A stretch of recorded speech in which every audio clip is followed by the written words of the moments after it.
In this video, you'll learn how to set up Podcast Studio to work with your audio hardware and how to add common details that will be added to every new episode.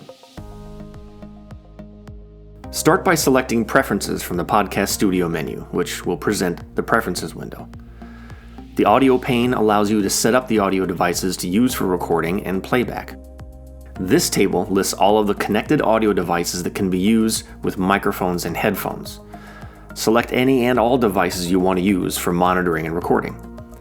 But be careful when selecting devices that are connected to loudspeakers, as they're likely to generate feedback and crosstalk and make it difficult to record your episode.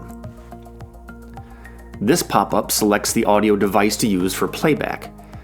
This output can safely be connected to a loudspeaker, as the recording and monitoring systems are shut off during playback. Select Same as Recording to use the same device setup being used for monitoring.